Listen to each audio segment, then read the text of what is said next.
Hey everyone, I'm Amy Wilson here at the Ruby Buckle West at the EQN Sports Desk. It is driven by Holiday Auto Group, and I get to be joined now by Ashtyn Creamer. So this was your first Ruby Buckle, your Yes. first big race in 12 years, and your first time to run in this arena. How exciting was it for you to be back in the saddle and doing all of that? It was amazing. We've been out of the saddle for a lot of years, about 12 years, and we decided to jump back into riding horses last year. So jumping in is a lot harder than I anticipated when you haven't rode for 12 years. So to come here was just a blessing in itself. Yeah, and It was so fun. you've really jumped back in because you have a lot of 2-year-olds that you're Yep. getting ready to train, and of course this one that you ran today that we're about to talk about. But Yeah. talk about that, you and your mom, and what you're planning to do with barrel racing and having barrel horses for your kids. Yeah, when we took our gap of time away, we started a business in home health and hospice and just kind of devoted that to our community. And so now we're jumping back into riding horses because it's something we grew up doing, and being away from it, it's been really, really hard. So we were itching to get back in the saddle, and so we just kind of started doing some horse shopping and picking up ones that we can kind of jump on and finish out in season as 4 or 5-year-olds, and then we started with some 2 and 3-year-olds. The whole goal is to try to get our kids in riding just how we were raised and keep them out of trouble. I love that. So it's been fun. Yeah, well, I cannot imagine how busy you stay running your businesses and having all these horses, and of course being a mom. Oh, yeah. It's a lot to juggle, isn't it? It's very taxing, but hard work is something you have to put the time in to be successful. And so, just being back in horses, it's a lot for a rider to kind of get back in and learn to ride. So I know I have a lot of work on for myself, and then jumping on different horses, it definitely puts you back into using your skills in ways you haven't in a lot of years. So Yeah. I hope down the road we can get back where we left off. You won about $6,000 today for winning the 2D round 2 in the Futurity, but it wasn't really about the money for you, was it? No, we like to work hard, and at the end of the day, this was to get back in to have fun and do this for the purpose for having something to do that's fun. And no, it's not about the money for us. It's nice to draw a check because obviously it's an expensive sport, but Right. It'll all work out the way it needs to. And at the end of the day, we want to make it fun, especially when you're raising kids. We want them to realize that this is about having fun as well, because it's a very competitive sport. Yeah, life's too short not to have fun Yes, and do what you yes. love. Let's talk about this 5-year-old Palomino mare. It's actually your mom's horse. It is. JK Let Freedom Fling, which I think is a really cool name. So is. by I'm a Special Kind of Guy, and out of STREAKIN FREEDOM, who is by A Streak of Fling. Mm-hmm. How much do you like this specific horse and also this breeding?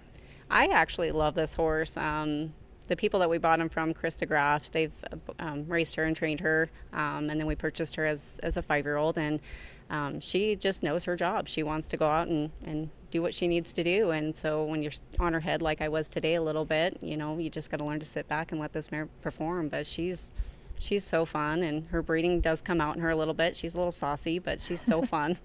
So you just found her online. What was it that stood out that made you want to purchase her? We like to watch, not so much about breeding because there's so many good breeds out there, and so we just kind of like to watch and see how they have them handled, and what they're doing as far as from point A to point B to point C, because that speaks a lot for a horse when you're putting him in training. And we just really liked how Krista had her going for her as a barrel horse, and so we thought she would be a perfect fit. We liked how she was moving, we liked how she was going through the barrel pattern. We thought this is a good purchase for us to try. Yeah. And she's staying for the long haul. I was going to say it was a great purchase. I think we should take a look at today's run, a 16.675. That was just what you needed to be to win the 2D of round 2 of the Futurity. So as we watch this run, tell us all about it. We did a bridle change rate before I ran, and it was not what I needed. So I, didn't have the control I needed. So she kind of blew out of her first barrel a little bit on her head and her second. She's got such a small head, you can't get anything to fit it. So when I ran her the day before, the bridle, just the bit slipped right through her mouth, and I didn't have any control, and it set me up to hit a barrel, unfortunately. And so today we just did a bridle switch real quick, and it still didn't fit her head.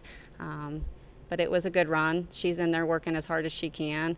I was probably on her head a little too much out of that first, but other than that mare knows what she's doing, and just need to stay off her head and let her run.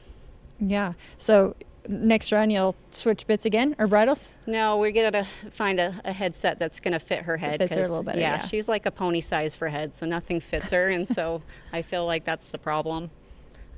Just nothing fits her poor little head, and once we get the right thing, we got to stick with it. But it's been pretty challenging. It's crazy all the little details that go into making a run and having everything click the way it needs to. And sometimes you have to continue changing and adapting. Oh, yes. But, you know, that's part of the game. You know, we want it to work out the best we can. Yeah, definitely. So you have 2 kids, and you and your mom are back to barrel racing and picking up a nice check here today. Yep. Anything else you want to say about this whole experience? Or It's been a great experience. I mean, it's been great. So, I mean, there's not much more to say. I'm glad to be here. I'm glad to be back in the saddle, and I hope in the future that we get to come back to run here. Yeah, I hope so too. We're glad you joined us. I know you rolled over to the rookies, so we'll see how that all plays out as the week goes on. And I know your kids and your mom are all excited and proud as well. So they're jumping up and down. And you're not leaving just yet. I've talked to everyone else who's, you know, driving through the night to get back home, but you're staying with your kids to enjoy the area? Yes, we are. We're going to take them to Lagoon and let them go have fun. You know, kind of make a little trip out of it. We're not too far from Salt Lake, so the drive isn't as far as some of the other riders. That's true. We're going to go and let them have some fun while we're here. Well, they are going to love that. From Nevada, it's only a couple hours away, but yeah, it's not bad. We're really glad that you came here. It was fun to get to know Ashtyn Creamer and her horse, JK Let Freedom Fling, also her mom's horse as well. But winning the 2D in round 2 of the Futurity, about $6,000. And we'll continue to bring you more champions right here at the EQN Sports Desk, and you can watch the barrel racing live at Ride TV.